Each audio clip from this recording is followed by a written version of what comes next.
నమస్తే అండి, నేను మీ బాలాజీని. చాలామంది నా వీడియోస్ చూసి బ్రో నీది ఏ కాలేజ్ ఎక్కడుంది, మీ కాలేజ్కి ఐకేఆర్ అక్రిడిటేషన్ ఉందా లేదని అడుగుతున్నారు. మరి ఈ వీడియోలో మా NS agriculture college administrative officer Brahmareddy సార్ని అడిగి తెలుసుకుందాం. సార్, ఈ ఎన్ఎస్ అగ్రికల్చర్ కాలేజ్ ఎప్పుడు స్థాపించారు, ఎవరు స్థాపించారు?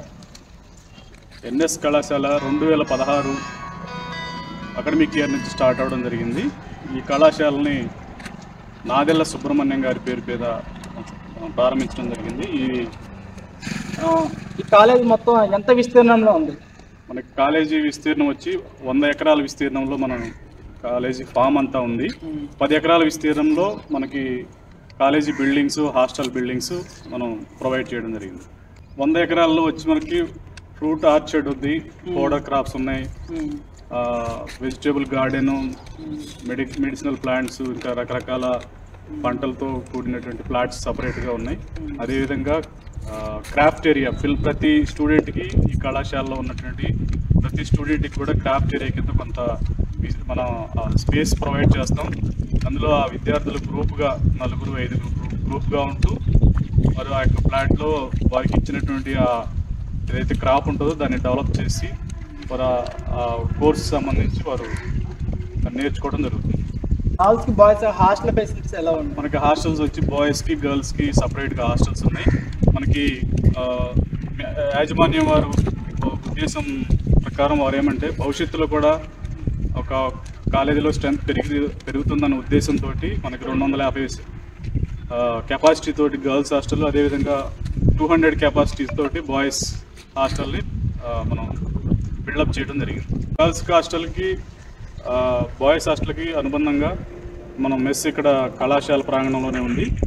ఇందులో మనకి 200 కెపాసిటీ తోటి, సిట్టింగ్ కెపాసిటీ తోటి మనకి డైనింగ్ హాల్ కూడా ఉంది. విద్యార్థులకు ప్రతిరోజు మెను సపరేట్గా ఉంటుంది, ఏ రోజు మెను ఆ రోజు ఉంటుంది. దాంతోపాటు ప్రతిరోజు మనము విద్యార్థులకు టిఫిన్, లంచ్, అదేవిధంగా స్నాక్స్, డిన్నర్ అరేంజ్ చేస్తూ ఉంటాం. ప్రతి వారంలో 2 సార్లు మనం నాన్ వెజ్ కూడా పిల్లలకి ఇవ్వడం జరుగుతుంది. అదేవిధంగా ఎగ్ కూడా వారంలో 2 సార్లు మనం ఇస్తూ ఉన్నాం. అదేవిధంగా పాలు, టీ, స్నాక్స్ విషయంలో మనం యాజమాన్యంతో పిల్లల విషయంలో శ్రద్ధ వహిస్తాం.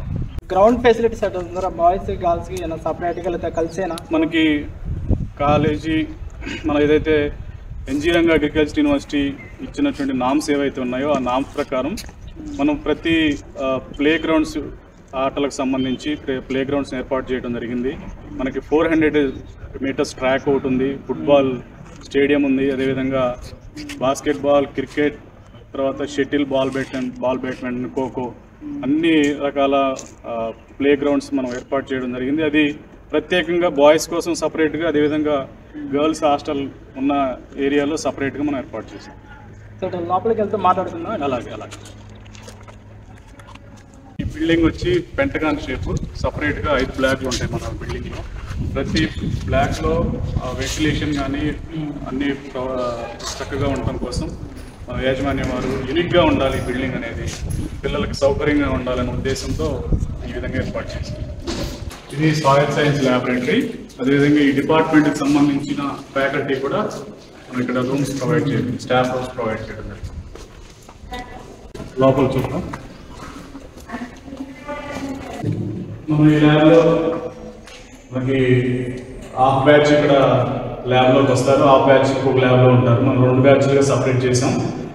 ఈ ల్యాబ్లో ఉన్న 36 మనకున్న స్ట్రెంత్ ప్రకారం 38 మెంబర్స్ ఈ ల్యాబ్లో కూర్చుని ఇక్కడ మనకి మొదటిగా ఎక్స్ప్లెయిన్ చేస్తారు టీచరు, ఏ ల్యాబ్ అనేది ఇప్పుడు ఆ సబ్జెక్ట్ పైన ఎక్స్ప్లెనేషన్ ఇచ్చిన తర్వాత వాళ్ళని ఆ ఎక్స్పెరిమెంట్ చేయిస్తారు. ఇది చాలా కాస్ట్లీ ఎక్విప్మెంట్ అండి. ఇది ఒక్క మిషన్ వచ్చి మనకి 96,000 దాకా కాస్ట్ ఉంటుంది. ఎక్కడా కూడా మనం విద్యార్థికి కావాల్సిన సౌకర్యాలు ప్రొవైడ్ చేయడంలో మేనేజ్మెంట్ వారు ఎక్కడా కూడా వారు రాజీ పడలేదు. సార్, ఈ కాలేజ్లో ఏమేమి కోర్సెస్ అవైలబుల్ ఉన్నాయి సార్? మన కళాశాలలో అగ్రికల్చర్, ఎన్ఎస్ అగ్రికల్చర్ కళాశాల, అదేవిధంగా హార్టికల్చర్ కళాశాల కూడా ఉంది. మన ఎన్ఎస్ అగ్రికల్చర్ కళాశాల అనుబంధంగా శ్రీ ఎన్జీరంగ అగ్రికల్చర్ యూనివర్సిటీ వారి అనుబంధంగా మనం కళాశాల నిర్వహిస్తా ఉన్నాం. అదేవిధంగా హార్టికల్చర్ కోర్స్ కూడా మనకు ఉంది. ఇది డాక్టర్ వైఎస్ఆర్ హార్టికల్చర్ యూనివర్సిటీ అనుబంధంగా మనం కళాశాల నడుపుతూ ఉన్నాం. మనకి ఉన్న కళాశాలలో మనకి మొత్తం 75 సీట్లు ఉన్నాయి. ఈ 75 సీట్లు కూడా మనం 70-30% తోటి మనం పిల్లల్ని మనకి ఇక్కడ అడ్మిట్ అవుతూ ఉంటారు. కన్వీనర్ కోటా ద్వారా అంటే కౌన్సిలింగ్ ద్వారా ఎంసెట్లో ఎవరైతే రిజల్ట్స్లో మెరిట్తో వస్తారో వారికి 70% సీట్స్ వాళ్ళకి అలాట్కేట్ చేస్తారు. 30% సీట్లు మనం మేనేజ్మెంట్ కోటా ద్వారా ఫిలప్ చేసుకుంటాం. కళాశాలకు సంబంధించి ఈ లైబ్రరీలో మనకి 4,500 పైన పుస్తకాలు ఉన్నాయి. అదేవిధంగా 26 పైగా మ్యాగజైన్స్ ఆల్ ఇండియా లెవెల్లో అగ్రికల్చర్కి సంబంధించినటువంటి జనరల్స్ మ్యాగజైన్స్ అన్ని రకాల అగ్రికల్చర్కి సంబంధించిన మ్యాగజైన్స్ ఇక్కడ ఏర్పాటు చేశాం. అదేవిధంగా ప్రస్తుత దినాల్లో మనం ఎంతో టెక్నాలజీని ఉపయోగిస్తూ ఉన్నాం. అదేవిధంగా మనకు అగ్రికల్చర్ కళాశాలకు సంబంధించి లైబ్రరీలో సిస్టమ్స్ ప్రొవైడ్ చేయడమే కాకుండా మనకి ప్రత్యేకంగా ఒక కంప్యూటర్ ల్యాబొరేటరీ ఉంది. ఆ ల్యాబొరేటరీలో 40 పైగా మనం కంప్యూటర్స్ ఏర్పాటు చేసాం. వాటి ద్వారా వాళ్ళ పిల్లలు కూడా వాటిని ఉపయోగించుకుంటూ జ్ఞానాన్ని పెంపొందించుకోవడానికి ఎంతో ఉపయోగకరంగా ఉంటుంది. ప్రైవేట్ అగ్రికల్చర్ యూనివర్సిటీకి ఎఫిలియేటెడ్ ప్రైవేట్ కాలేజ్కి డిఫరెన్స్ ఏంటి సార్? ప్రైవేట్ యూనివర్సిటీకి మనకి ఉన్న వ్యత్యాసం ఏంటంటే ప్రైవేట్ యూనివర్సిటీ వారు సొంతగా ఏదైతే సిలబస్ వారు రూపొందించుకుంటారు వారు, మనమైతే మన కళాశాలకు అనుబంధంగా మనం ఎన్జీ రంగ వ్యవసాయ విద్యాలయానికి అనుబంధంగా ఉన్నాం కాబట్టి ఎన్జీ రంగ వ్యవసాయ విద్యాలయం డీన్స్ కమిటీ ఏదైతే సిలబస్ ని ఫైనల్ చేస్తుందో అదే సిలబస్ మనం ఫాలో అవుతాం. సార్ ఏ పేరెంట్ అయినా స్టూడెంట్ ఒక అగ్రికల్చర్ కాలేజ్లో జాయిన్ చేయాలంటే ముందుగా చూసేది ఐకార్ అక్రిడిటేషన్. మరి ఈ కాలేజ్కి ఐకార్ అక్రిడిటేషన్ ఉందా లేదా సార్? అయితే మీరు అడిగినట్టుగా ఇప్పుడు ఐసీఆర్ ద్వారా కూడా మనకి అక్రిడిటేషన్ రావడం జరిగింది. మనం 2024 సంవత్సరం ఫిబ్రవరిలో మనకు అక్రిడిటేషన్ మన కళాశాల సాధించడం జరిగింది. అయితే ఈ యొక్క అక్రిడిటేషన్ ఐసీఆర్ అక్రిడిటేషన్ పొందడం వల్ల మరొక లాభం ఏంటంటే ఈ యొక్క ఐసీఆర్ ఏదైతే కౌన్సిలింగ్ నిర్వహిస్తుందో వారు కూడా ఒక సెట్ ఎంట్రన్స్ టెస్ట్ ఒకటి ఏర్పాటు చేస్తారు. దానిలో ఎవరైతే క్వాలిఫై అవుతారో ఆ క్వాలిఫై అయిన వారికి ప్రత్యేకంగా ఐసీఆర్ వారే సీట్లు కేటాయిస్తారు. ఆ సీట్లు కేటాయించే కళాశాలలో ఈ సంవత్సరం నుంచి మన కళాశాలకు కూడా మన దేశంలో ఉన్న వేరు రాష్ట్రాల నుంచి కూడా విద్యార్థులు వచ్చే అవకాశం ఉంది. స్టూడెంట్స్ లేదా పేరెంట్స్ ఐకార్ అక్రిడిటేషన్ కాలేజ్ ఎందుకు సార్ ఎంత ప్రాధాన్యత చూపిస్తున్నారు? ఐసీఆర్కి ఎందుకు ప్రాధాన్యత ఇస్తారంటే ఈ యొక్క డిగ్రీ ఎప్పుడైతే పూర్తి చేసుకుని అండర్ గ్రాడ్యుయేషన్ పూర్తి చేసుకుని బయటకు వెళ్ళిన తర్వాత విద్యార్థులు వారు పీజీ ప్రోగ్రామ్కి వెళ్ళాలని ఆలోచన కలిగి ఉంటారు.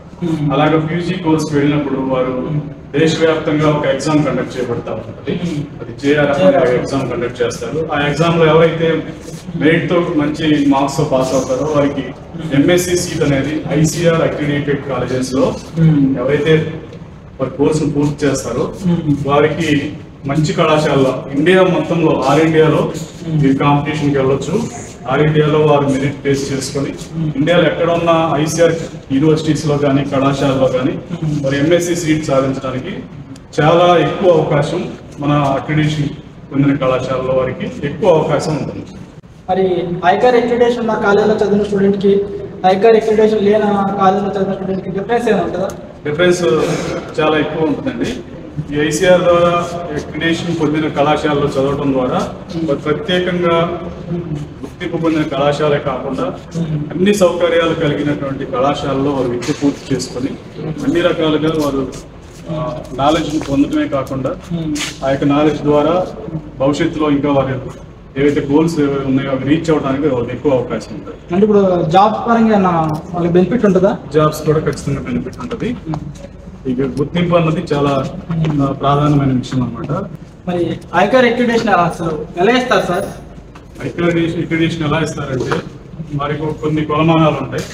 ఆ కొలమానాలను బేస్ చేసుకుని మనకు ఐసీఆర్ అక్రిడిటేషన్ ఇస్తారు. మనకి 4 సంవత్సరాల కోర్సుకు సంబంధించి విద్యార్థికి ఆ యొక్క సబ్జెక్టులో అన్ని విషయాలను బోధించగలడానికి ఒక కళాశాల అన్ని రకాల సదుపాయాలను ఏర్పాటు చేశారా లేదా అన్నది కొలమానంగా తీసుకుంటాం. 100% వాళ్ళు ఏదైతే కొలమానాలు పెట్టారో అది ఫుల్ఫిల్ చేస్తే మాత్రమే మనకి ఆ యొక్క గుర్తింపు అనేది ఇస్తారు. సార్ బీఎస్సీ అగ్రికల్చర్లో మొత్తం ఎన్ని సీట్లు ఉన్నాయి సార్? మనకి 78 సీట్లు యూనివర్సిటీ వారు కేటాయించారు. భవిష్యత్తులో కూడా మనకి అడిషనల్